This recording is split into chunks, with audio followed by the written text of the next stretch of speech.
आज एक बहुत ही महत्वपूर्ण प्रेस कॉन्फ्रेंस के लिए हम आपके सामने उपस्थित हैं। इस प्रेस वार्ता को हमारे दिल्ली भाजपा के पूर्व अध्यक्ष एवं सांसद श्री मनोज तिवारी, जो इस विषय पर आम आदमी पार्टी से बहुत लंबे समय से लड़ते रहे हैं, इस प्रेस वार्ता को संबोधित करेंगे। मेरे साथ इस प्रेस वार्ता में मीडिया रिलेशन विभाग के सह प्रमुख श्री विक्रम मित्तल जी भी हैं। ये हॉल थोड़ा छोटा है, तो मेरा एक निवेदन रहेगा कि इस प्रेस वार्ता को सफलता से कर पाने के लिए कि हम सब लोग बहुत चुपचाप बैठें। आपस की विस्परिंग भी करेंगे तो प्रेस वार्ता डिस्टर्ब होगी।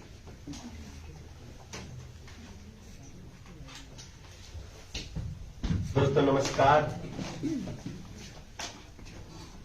मुझे कुछ पंक्तियां याद आ रही हैं जो मैं पिछले 8 साल से दिल्ली में रह के आम आदमी पार्टी की कारगुजारियां देख रहा हूं।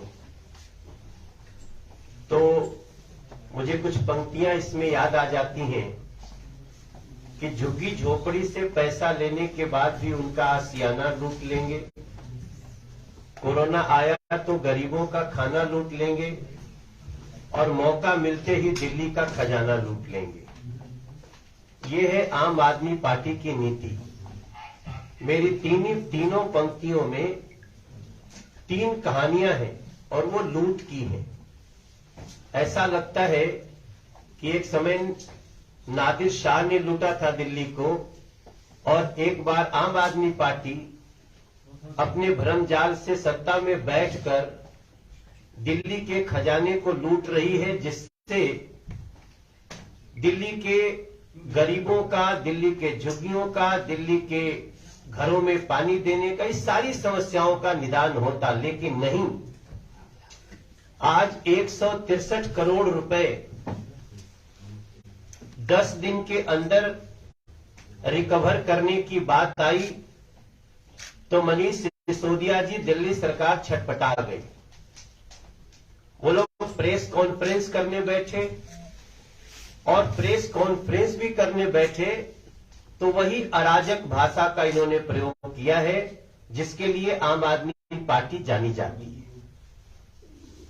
आपने सुना होगा, आज मनीष सिसोदिया जी वो प्रेस कॉन्फ्रेंस में कहते हैं कि किसी अधिकारी पे दबाव डाल के उससे चिट्ठी लिखाई गई।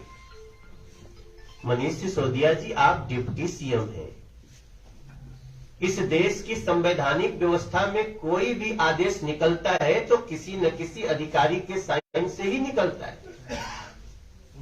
ये हमारे देश में संविधान की व्यवस्था है।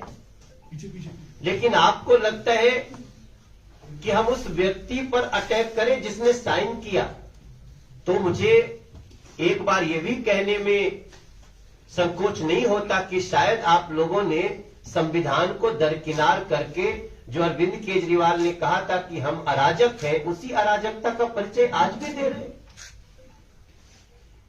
बिंदुवार अगर हम इस संबंध में बात करें आपसे, तो विज्ञापन घोटाले के 163 करोड़ की रिकवरी का मामला है।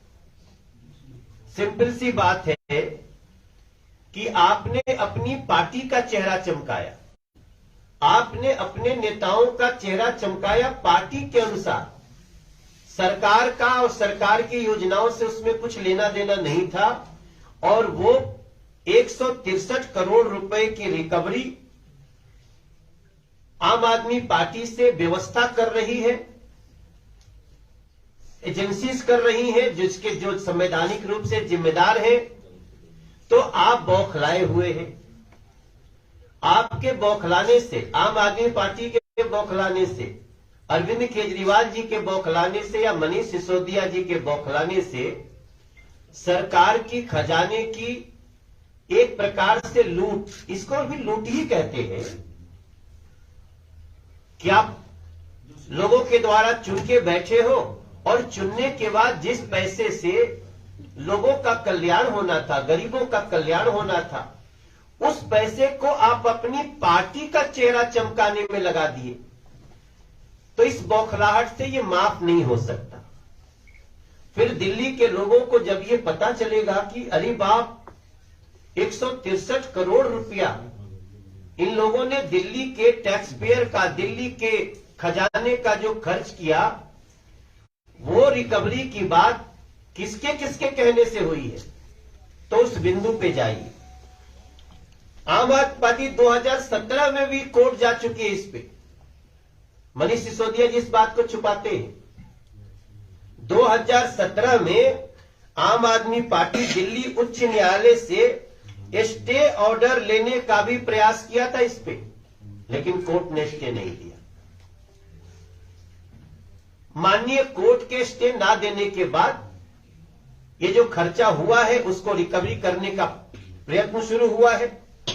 अब जो सबसे बड़ी बात है कि भारतीय जनता पार्टी क्या चाहती है, हम वही चाहते हैं जो दिल्ली के लोग चाहते हैं, हम वही चाहते हैं जो दिल्ली का हर टैक्स पेयर चाहता है। और हम चाहते हैं कि आम आदमी पार्टी का बैंक खाता तुरंत सीज कर देना चाहिए। आम आदमी पार्टी का चेहरा चमकाने के लिए दिल्ली के खजाने का 163 करोड़ गया, तो ऐसा तो है नहीं कि हम जाकर के आप अगर कोई एजेंसी जाए और मनीष सिसोदिया जी का आवास उसको अटैच कर दे, तो आवास तो सरकारी ही है। कोई उनका कार्यालय हो आम आदमी पार्टी को जो सरकार से दिया हुआ है वो अटैच कर दीजिए, तो वो तो सरकार की संपत्ति है। बीजेपी सबसे पहले, जो दिल्ली की जनता का भी सुझाव है कि आम आदमी पार्टी का खाता सीज किया जाए, क्योंकि ये पैसा आम आदमी पार्टी एक राजनीतिक पार्टी ने अपने के लिए खर्च किया तो वो पे करेगी। दूसरा कहां से रिकवरी होगा? दूसरी रिकवरी होगी जितने लोगों का चेहरा चमका है उनके खातों से रिकवरी होगी। इनके 62 विधायक हैं, इसमें जांच होनी चाहिए कि किन किन लोगों का चेहरा इसमें चमका है, किन किन मंत्रियों का चमका है। जहां पार्टी के अनुसार चमका है, सरकार की योजनाओं के अनुसार करे हैं, तो इसमें हमारे कोई आपत्ति नहीं है। सरकार की योजना सरकार को बताना ही चाहिए, उसके लिए जो भी किया हो। और आप सबको याद रहे कि ये सारा पैसा वो है जो दिल्ली से बाहर खर्च हुआ है, अन्य राज्यों में खर्चा हुआ है और उनकी पार्टी के लिए खर्चा हुआ है। तो दूसरा जो भारतीय जनता पार्टी की मांग है कि उनके जितने विधायक हैं उन लोगों ने जिस प्रकार से इस पैसे के खजाने के लूट को अपने ऊपर खर्च किया, तो उनके खाते से इसकी रिकवरी होनी चाहिए। उनकी प्रॉपर्टी को अटैच करना चाहिए पर्सनल, जिससे ये पैसा अटैच होना चाहिए। और हम ये बात सिर्फ इसलिए नहीं कि आम आदमी पार्टी की बात है, अगर ये मनोज तिवारी भी कहीं इस तरह का काम किया हो प्रदेश अध्यक्ष रहते हुए अपने कार्यकाल में, तो भी मैं कहूंगा कि हमारे पर्सनल से ही सरकार को अटैच करके लेना चाहिए। ये सरकार के धन का इतना बड़ा दुरुपयोग है कि मात्र हम इसको दुरुपयोग नहीं, इसको लूट की संज्ञा में देंगे। ऐसी स्थिति में दिल्ली की जनता और दिल्ली का हर टैक्स पेयर, दिल्ली का हर व्यक्ति ये चाहता है कि मनीष सिसोदिया जी की बौखलाहट से नहीं, हमारी संतुष्टि अरविंद केजरीवाल जी के जवाब से होगी। अरविंद केजरीवाल जी को सीधे आना चाहिए, जवाब देना चाहिए। और भारतीय जनता पार्टी की मांग है कि इस मुद्दे पे बिना किसी भेदभाव के, बिना किसी सोच, ऐसी सोच जिसमें सरकार का दबाव हो, उसको माने हुए इस पैसे को यथाशीघ्र रिकवर कराना चाहिए। जो ये लोग दबाव डाल रहे हैं, जो प्रेशराइज कर रहे हैं व्यवस्था को, इसके दबाव में नहीं आना चाहिए। अरविंद केजरीवाल जी को आगे आकर के इसकी स्थिति स्पष्ट भी करनी चाहिए और ये पैसा उनके पर्सनल विधायकों और उनके पार्टी से आए, इसकी भारतीय जनता पार्टी मांग करती है। मनोज जी, सवाल ये है कि क्या जिस तरह से ये धन जो है अपना विज्ञापनों पर लटाया जाता है, जबकि ये तो जानकारी देने के लिए होना चाहिए, इसके लिए कोई संवैधानिक कानूनी प्रावधान नहीं है, कोई ऐसी पॉलिसी नहीं है?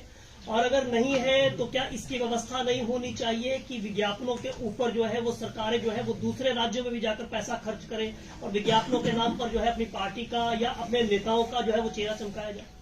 ये सारा संविधान सम्मत है। ये कोई व्यक्ति या किसी पद पे बैठा हुआ एक व्यक्ति निर्णय नहीं ले सकता। मैंने जैसे पहले कहा कि 2017 में ये हाईकोर्ट में तो गए, इनको स्टे चाहिए था, स्टे नहीं मिला। और आज जो इनकी चिट्ठी है, इस चिट्ठी में अब इन्होंने ये तो स्वीकार करना शुरू कर दिया है। एक अंतिम जो लाइन है उसमें पढ़िएगा, ये कह रहे हैं कि ये जो पैसे की बात कर रहे हैं, kindly provide the copies of those advertisements whose cost you seek to receive from recover from Aam Aadmi party. इनको सब पता है। अब ये मामले को डिले करने के लिए इनके पास सारा है, लेकिन इसमें भी मैं एजेंसीज को, हम लोग भारतीय जनता पार्टी की तरफ से रिक्वेस्ट करेंगे कि आप ये उपलब्ध कराइए। मुझे लगता है उनके टेबल पे है, क्योंकि जो चीज कोर्ट में चली गई, जो चीज इस तरह से रिकवरी की प्रक्रिया शुरू हो गई है, उसके बाद ये कहना कि हमारे पास कॉपी नहीं हो सकता है, शाम तक कोई प्रेस कॉन्फ्रेंस करे कि अभी तो हमको कोई भेजा ही नहीं। चलो, ये तो पता चला कि आपको ये रिकवरी की प्रक्रिया में आपको कुछ याद आया, अभी बहुत कुछ याद आएगा। अब मनीष सिसोदिया कह रहे हैं कि अन्य राज्यों के मुख्यमंत्रियों के भी ऐड अन्य राज्यों में छपते हैं, तो ऐसे में सिर्फ हमसे ही क्या परेशानी है? अधिकारियों का गलत इस्तेमाल एलजी के जरिए बीजेपी करा रही है। यही शातिर दिमाग का परिचय होता है। आपके जो एडवर्टीजमेंट है वो योजना के एडवर्टीजमेंट नहीं है। बाकी जितने भी राज्यों के मुख्यमंत्रियों के कहीं भी छपे, उनकी योजना के छपते हैं। उन्होंने जो योजना दी होगी, जिससे उस राज्य का मतलब होगा, वो छप रही होगी। लेकिन आप अपने पार्टी का प्रचार करें, आप अपने किसी चुनावी कार्यक्रम में अपने लिए, आप नए साल की बधाई के लिए करें, इस सारी चीजें मैं इसमें अभी इंटर नहीं कर रहा हूं, क्योंकि ये एक बड़ा जानकारी है जो मीडिया भी अपने हिसाब से ले सकती है और हम भी इसको धीरे धीरे बताएंगे। लेकिन वो जो ये उलझा रहे हैं, इससे किसी मुख्यमंत्री का किसी राज्य में एडवर्टीजमेंट छप रहा है, उसकी योजना का छप रहा है, और आपका